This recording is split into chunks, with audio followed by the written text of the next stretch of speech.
शुरुआत करेंगे इथियोपिया के बाद ओमान दौरे पर प्रधानमंत्री नरेंद्र मोदी मस्कत में भारतीय समुदाय को संबोधित आज करेंगे। सुल्तान हैतम बिन तारिक के साथ द्विपक्षीय वार्ता, दोनों देशों के बीच फ्री ट्रेड एग्रीमेंट पर यहां पर आज साइन होंगे। समझौते से 6 सेक्टर्स को सीधा फायदा मिलने वाला है। सुल्तान हैतम बिन तारिक से द्विपक्षीय वार्ता प्रधानमंत्री नरेंद्र मोदी की, तो दोनों देशों के बीच फ्री ट्रेड एग्रीमेंट पर साइन होंगे और इस समझौते से 6 सेक्टर्स को सीधा फायदा मिलेगा। तो प्रधानमंत्री नरेंद्र मोदी इथियोपिया के बाद ओमान दौरे पर है। ओमान पहुंचने पर प्रधानमंत्री नरेंद्र मोदी का जोरदार स्वागत किया गया। मस्कत में भारतीय समुदाय को प्रधानमंत्री संबोधित करेंगे। सुल्तान हैतम बिन तारिक से द्विपक्षीय वार्ता प्रधानमंत्री नरेंद्र मोदी की। और देखिए, प्रधानमंत्री नरेंद्र मोदी 3 देशों के दौरे पर रहे हैं। सबसे पहले वो जॉर्डन गए, उसके बाद इथियोपिया और अब ओमान दौरे पर है। और काफी महत्वपूर्ण प्रधानमंत्री नरेंद्र मोदी का ये दौरा रहने वाला है। कई समझौतों पर इस दौरे के दौरान साइन।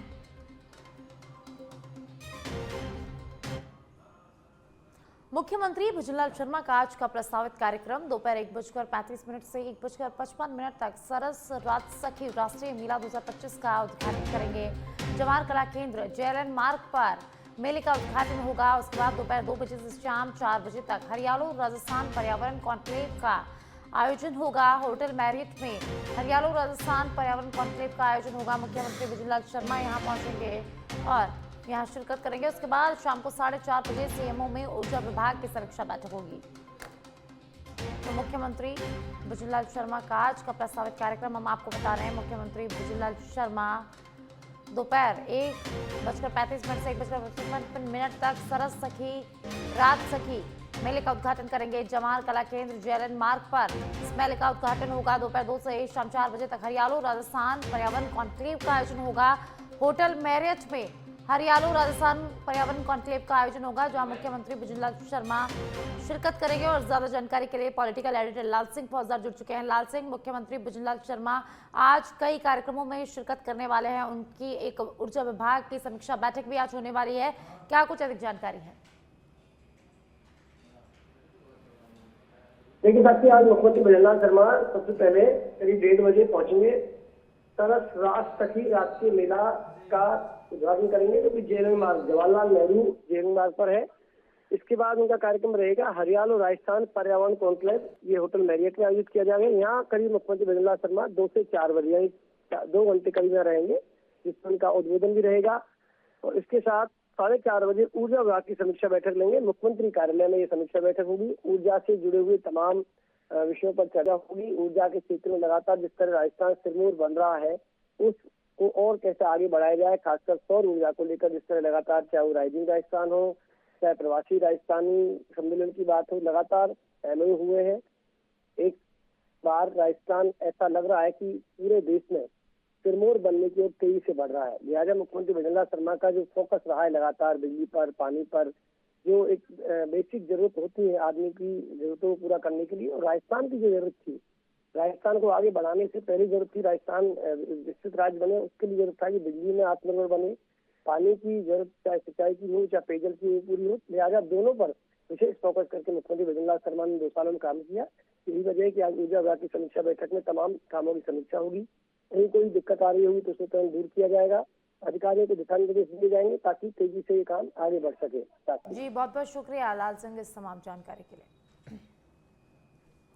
तो मुख्यमंत्री भुजनलाल शर्मा के आज का प्रस्तावित कार्यक्रम, मुख्यमंत्री भुजनलाल शर्मा ऊर्जा विभाग की आज समीक्षा बैठक लेंगे। सीएमओ में बैठक होगी 4:30 बजे शाम को बैठक होगी। और इससे पहले मुख्यमंत्री भुजनलाल शर्मा 2 कार्यक्रमों में भी शिरकत करेंगे। और अब अलवर से खबर है, जहां बालाकिला पहाड़ के जंगल में अज्ञात कारणों से भीषण आग लग गई। वन विभाग की टीमें आग पर काबू पाने के प्रयास में जुटी हुई है। जंगल में लगातार विकट रूप धारण करती जा रही है आग, और अभी तक आग पर काबू नहीं पाया जा सका है। वन विभाग ने अग्निशमन विभाग को जंगल में आग लगने की सूचना दे दी है। तो अलवर से खबर है, जहां अलवर में जंगल में भीषण आग लग गई। अज्ञात कारणों से ये आग लग गई। वन विभाग की टीमें लगातार आग पर काबू पाने के प्रयास में जुटी हुई है और ये जो आग है वो लगातार विकराल रूप धारण करती जा रही है। अभी तक आग पर काबू नहीं पाया जा सका है। वन विभाग ने अग्निशमन विभाग को जंगल में आग लगने की सूचना दे दी है, तो फायर ब्रिगेड की टीम सूचना के बाद मौके पर पहुंचेगी। अलवर से ये बड़ी खबर, जहां अलवर के बालाकिला पहाड़ के जंगल में अज्ञात कारणों के चलते भीषण आग लग गई है। वन विभाग की टीमें आग पर काबू पाने के प्रयास में लगातार जुटी हुई है। लगातार आग पर काबू पाने के प्रयास यहां पर किए जा रहे हैं। जंगल में लगातार ये जो आग है वो विकराल रूप धारण करती जा रही है। वन विभाग की टीम ने अग्निशमन को सूचना दे दी है और अभी तक आग पर काबू नहीं पाया जा सका है।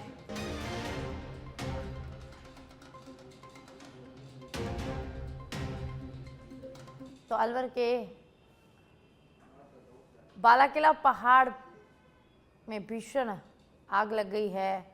वन विभाग की टीम लगातार आग बुझाने के प्रयास में जुटी हुई है, लेकिन अभी तक आग पर यहां पर काबू नहीं पाया गया है। देखिए ये आग इतनी भीषण है कि काफ़ी घंटों से इस पर काबू पाने का प्रयास लगातार जारी है। वहीं वन विभाग की टीम ने फायर ब्रिगेड को सूचना दे दी है। जंगल में आग लगने की सूचना फायर ब्रिगेड को दे दी गई है और अब अग्निशमन मौके पर पहुंचेगी। उसके बाद आग पर यहां पर काबू पाया जा सकेगा। हालांकि अभी तक आग लगने के कारणों का खुलासा नहीं हो पाया है, तो वन विभाग की टीम इस पूरे मामले की जांच में जुटी हुई है और लगातार आग पर काबू पाने के प्रयास जारी हैं। और अब रेलवे का नया नियम सामने आया है। रेलवे स्टेशन पर भी लगेज का वजन होगा। एयरपोर्ट की तरह ही लगेज का यहां पर वजन किया जाएगा। लिमिट से ज्यादा होने पर 6 गुना तक एक्स्ट्रा चार्ज यहां पर लिया जाएगा। रेल मंत्री अश्विनी वैष्णव ने लोकसभा में ये जानकारी दी है। तो रेलवे को लेकर नया नियम जो है वो सामने आया है। एयरपोर्ट की तरह अब रेलवे स्टेशन पर भी लगेज का वजन होगा और लिमिट ज्यादा होने पर 6 गुना तक एक्स्ट्रा चार्ज वसूला जाएगा। तो रेल मंत्री अश्विनी वैष्णव ने जानकारी साझा की है। रेलवे का नया नियम सामने आया है और अब रेलवे स्टेशनों पर भी लगेज का वजन किया जाएगा। जिस तरह से एयरपोर्ट पर वजन होता है उसी तरह से अब रेलवे स्टेशन पर भी लगेज का वजन होगा और अगर आपका सामान ज्यादा होता है, लिमिट से ज्यादा होता है, तो उस पर एक्स्ट्रा पैसे भी लगेंगे। तो एक्स्ट्रा वजन होने पर 6 गुना एक्स्ट्रा चार्ज यहां पर किया जाएगा।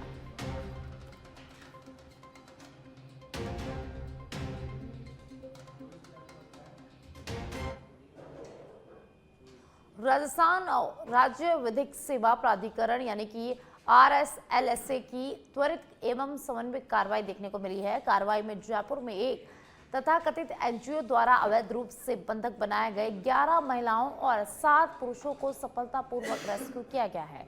निरीक्षण में अवैध निरुद्धकरण, अमानवीय परिस्थितियां, जबरन श्रम और गंभीर मानवाधिकार उल्लंघनों के तथ्य सामने आए।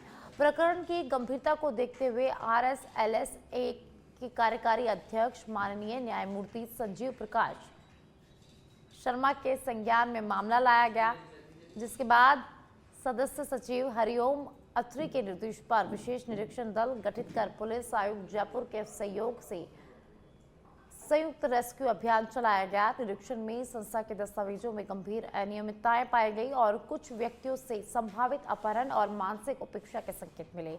सभी पुरुषों को मुक्त कर दिया गया है, जबकि महिलाओं को सुरक्षित रूप से नारी निकेतन भेजा गया है, जहां उनका चिकित्सीय परीक्षण और काउंसलिंग जारी है। उपलब्ध तथ्यों के आधार पर संबंधित संस्था और व्यक्तियों के खिलाफ प्राथमिकी दर्ज करने की प्रक्रिया प्रचलित है। RSLSA ने स्पष्ट किया कि मानव गरिमा और व्यक्तिगत स्वतंत्रता के उल्लंघन पर शून्य सहिष्णुता की नीति के तहत कठोर कार्रवाई सुनिश्चित की जाएगी।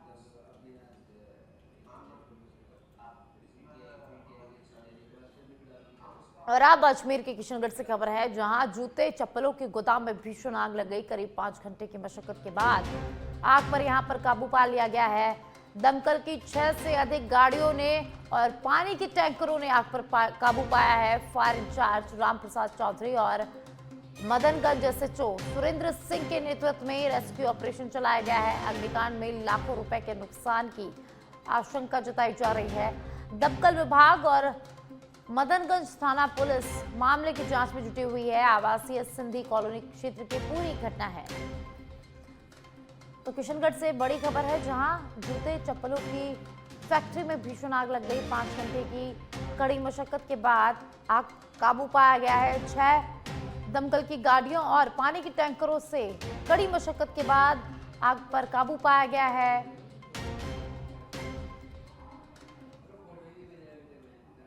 और अब जयपुर से खबर है, जहां राज्य स्तरीय प्रदर्शनी का आकर्षण पशुपालन विभाग का स्टॉल बना। जवाहर कला केंद्र में उमड़ा महिलाओं और युवाओं का उत्साह। शासन सचिव डॉक्टर समित शर्मा ने स्टॉल का अवलोकन किया। पशुपालकों के कल्याण को लेकर सरकार की योजनाओं की जानकारी इसमें दी गई। ऊंट संरक्षण योजना को लेकर खासा रुझान यहां पर देखने को मिला है। ऊँटनी के बच्चे के जन्म पर 20,000 रुपए की सहायता दी जाएगी और अब तक 9,240 ऊंट पालकों को इसका लाभ मिल चुका है।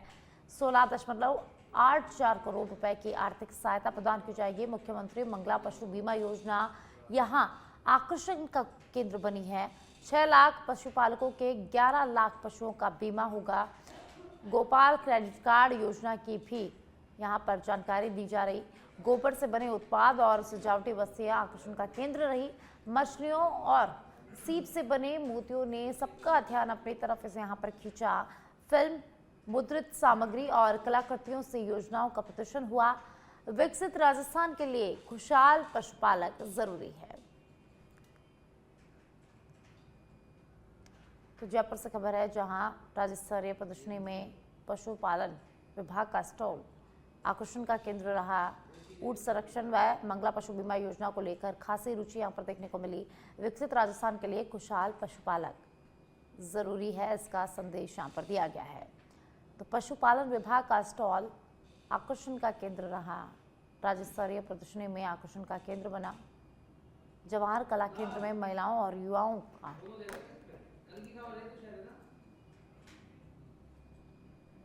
आज लोकसभा में वायु प्रदूषण पर चर्चा होगी। प्रदूषण पर चर्चा के लिए सरकार तैयार है। नियम 193 के तहत प्रदूषण पर आज चर्चा होगी। पर्यावरण मंत्री भूपेंद्र यादव चर्चा का जवाब देंगे। तो आज लोकसभा में प्रदूषण को लेकर चर्चा की जाएगी और प्रदूषण पर चर्चा को लेकर सरकार पूरी तरह से तैयार है। नियम 193 के तहत प्रदूषण पर आज लोकसभा में चर्चा होगी और पर्यावरण मंत्री भूपेंद्र यादव चर्चा का जवाब देंगे।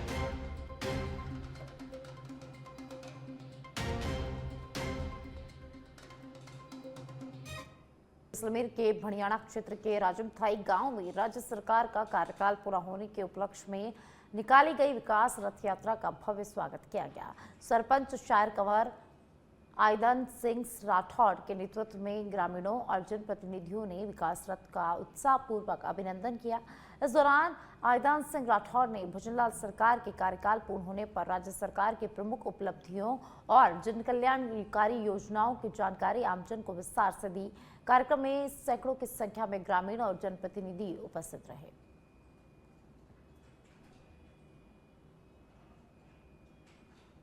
जयपुर से खबर है, जहां शाही गाड़ी पैलेस ऑन व्हील्स का 10वां टूर हुआ है। 3 देशों के 42 पर्यटकों के साथ ये ट्रेन जयपुर पहुंची है। अमेरिका के 18, भारत के 17 और ब्रिटेन के 7 पर्यटक शामिल है। गांधीनगर स्टेशन पर पर्यटकों का स्वागत होगा। ONM निदेशक भगत सिंह लोहागढ़ ने जानकारी साझा की है। तो जयपुर पहुंच चुकी है शाही गाड़ी पैलेस ऑन व्हील्स। अमेरिका के 18, भारत के 17 और ब्रिटेन के 7 पर्यटकों इसमें आज शामिल होने वाले हैं और गांधीनगर रेलवे स्टेशन पर पर्यटकों का स्वागत किया जाएगा। और अब डीडवाना के लाडनू से खबर है, जहां लाडनू शहर में चोरी की घटनाएं थमने का नाम नहीं ले रही।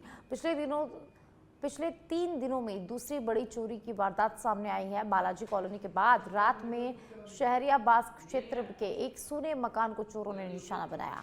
परिवार के डिलीवरी होने के कारण सभी सदस्य अस्पताल गए हुए थे। इसी दौरान चोरों ने घर में घुसकर संदूक का ताला तोड़ दिया और कीमती सामान चोरी कर लिया। बुधवार सुबह घर पहुंचने पर ताले टूटे मिले और सामान बिखरा पड़ा मिला था। परिजनों के अनुसार चोर करीब 20 तोला सोना, लगभग 2 किलो चांदी और 30,000 रुपए नकद ले गए हैं। पीड़ित परिवार के मुखिया नवाब खां विदेश में नौकरी करते हैं। उनके भाई और पूर्व चेयरमैन होशियार अली ने पुलिस में रिपोर्ट दर्ज कराई है। गौरतलब है कि लाटू में इससे पहले भी कई बड़ी चोरियां हो चुकी है, लेकिन अब तक किसी का खुलासा यहां पर नहीं हो पाया है। लगातार वारदातों और बिना नंबर प्लेट के वाहनों की आवाजाही से शहरवासियों में भय और आक्रोश दोनों का माहौल बना हुआ है। 2 किलो चांदी, 25 तोला सोना, 30,000 रुपया और हमारा छोटा मोटा कोई बाहरी कोई देख ले भी ना दार।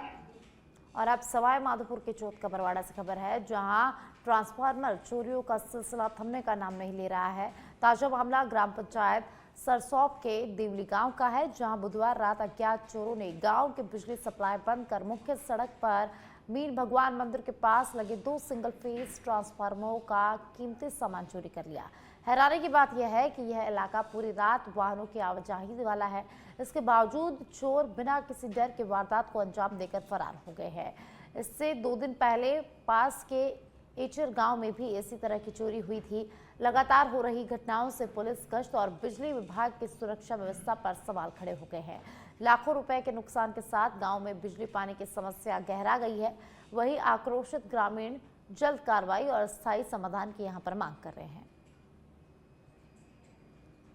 मेन रोड पर रखी हुई 2 ट्रांसफार्मर अज्ञात चोरों द्वारा चोरी किए गए, नीचे खोलकर डाल दी गई, पेड़ निकाल कर ले गए, ढोल गए। अतः प्रशासन से निवेदन है कि पिछली 2 रात को एचेर गांव में भी ट्रांसफार्मर चोरी किए गए थे और आज की रात देवली में किए गए हैं। अतः प्रशासन से निवेदन है कि डीपी चोरी की वारदात हुई है, जिसमें 2 डीपियां थी 25-25 किलोवाट की, जिनको अज्ञात चोरों द्वारा मेन रोड से डीपीओ को खोल ली गई। प्रशासन द्वारा गश्त नहीं दी जा रही है, इसलिए क्या है ये वारदातें हो रही है। थोड़े दिनों पहले एचए में हुई थी, अब ये देवली की दोनों डीपियां चोरी हो गई है। फतेहपुर अंचल में ठंड का असर लगातार बढ़ता जा रहा है। न्यूनतम तापमान में गिरावट दर्ज की जा रही है और मौसम विभाग ने आज और कल तेज सर्दी और शीतलहर की आशंका जताई है। बुधवार को न्यूनतम तापमान 0.9 डिग्री की गिरावट दर्ज हुई और पारा गिरकर 2 डिग्री सेल्सियस तक पहुंच गया, जबकि अधिकतम तापमान 27.9 डिग्री रहा। गुरुवार को न्यूनतम तापमान 3 डिग्री के आसपास रहने और हल्का कोहरा छाए रहने की संभावना है। जयपुर मौसम केंद्र के निदेशक राधेश्याम शर्मा के अनुसार शेखावाटी अंचल में 22 दिसंबर तक मौसम में उतार चढ़ाव बना रहेगा। नए वेदर सिस्टम के सक्रिय होने से गुरुवार और शुक्रवार को तेज ठंड पड़ सकती है। वहीं 22 दिसंबर के बाद पश्चिमी विक्षोभ के प्रभाव से मौसम में बदलाव की संभावना है।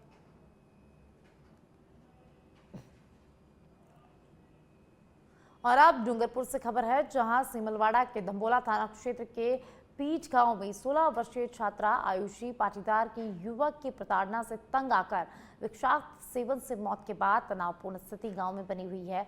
आयुषी 14 दिसंबर को बीएसटीसी का फॉर्म भरने के लिए घर से निकली थी। इसी दौरान गांव का युवक जावेद उसका पीछा करता रहा और अलग अलग जगहों पर उसे परेशान करता रहा। पूर्व में भी आरोपी द्वारा प्रताड़ित किए जाने से परेशान होकर छात्रा ने उसी दिन परिजनों के साथ धंबोला थाने में रिपोर्ट दी, लेकिन यहां पर पुलिस की कोई कार्रवाई नहीं हुई। इससे आहत होकर छात्रा ने 16 दिसंबर की शाम जहर खा लिया, जिसकी 27 दिसंबर को उदयपुर में इलाज के दौरान मौत हो गई। घटना के बाद आक्रोशित परिजन और सर्व समाज के लोग पहले धंबोला थाने और फिर पेट पुलिस चौकी के बाहर धरने पर बैठ गए हैं। पूरी रात लोग न्याय की मांग को लेकर डटे रहे। परिजन आरोपी की गिरफ्तारी, आरोपी के घर पर बुलडोजर कार्रवाई, लापरवाह पुलिसकर्मियों पर सख्त एक्शन, 50 लाख रुपए का मुआवजा और एक सदस्य को सरकारी नौकरी की मांग कर रहे हैं। मांगे पूरी न होने तक अंतिम संस्कार से यहां पर इनकार किया जा रहा है। ये जो जगह हत्याकांड हुआ है, बच्चे ने सुसाइड कर लिया है। ये सुसाइड में एक तरह की हत्या है। पुलिस को 14 तारीख को रिपोर्ट दी थी, पुलिस ने उस पर कार्रवाई नहीं की और तो बच्चे ने अपनी इज्जत को ध्यान में रखते हुए, अपने परिवार की इज्जत को ध्यान में रखते हुए उसको गोलियां खाई और बच्ची अपनी जान से हाथ धो गई। प्रशासन ने इस पर कोई कार्रवाई नहीं की। हमारी 10 मांगे हैं प्रशासन से। सबसे पहले तो इस जिहादी के घर पर बुलडोजर चलाया जाए और यदि जब तक बुलडोजर नहीं चलेगा तब तक सर्व समाज यहीं डटा रहेगा। सबसे पहली मांग हमारी है कि उस पर बुलडोजर चलना चाहिए।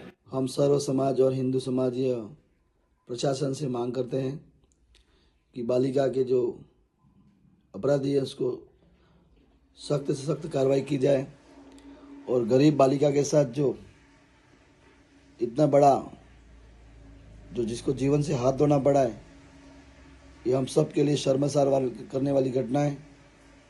उसके परिवार को आर्थिक मदद मिलनी चाहिए और उसके परिवार से किसी को नौकरी मिलनी चाहिए। और अब सिरोही के माउंट आबू से खबर है, जहां माउंट आबू के में कड़ाके की सर्दी का दौर जारी है। आधा दिसंबर गुजरते ही सर्दी ने तीखे तेवर दिखाने शुरू कर दिए हैं और आज न्यूनतम तापमान 0 से नीचे -2 डिग्री रहने का अनुमान है। रात के समय तापमान में भारी गिरावट के चलते मैदानी इलाकों और कारों की छतों पर उसकी बूंदें जमकर गिरी। बर्फ की परतों में ये तब्दील हो गई, जो कई इलाकों में साफ नजर आ रही है। कड़ाके की ठंड से आमजन, खासकर बच्चे और बुजुर्ग परेशान हैं। हालांकि दिन में धूप निकलने से कुछ राहत यहां पर मिल पाती है। वहीं सर्द मौसम में माउंट आबू की खूबसूरती और बढ़ गई है, जिससे बड़ी संख्या में पर्यटक यहां घूमने के लिए पहुंच रहे हैं। सर्दी से बचाव के लिए अल सुबह और देर शाम चाय की थड़ियों और रेस्टोरेंट के बाहर अलाव की व्यवस्था भी की गई है। साथ ही खान पान की गर्म वस्तुओं की बिक्री में भी यहाँ बढ़ोतरी दिखी जा रही है।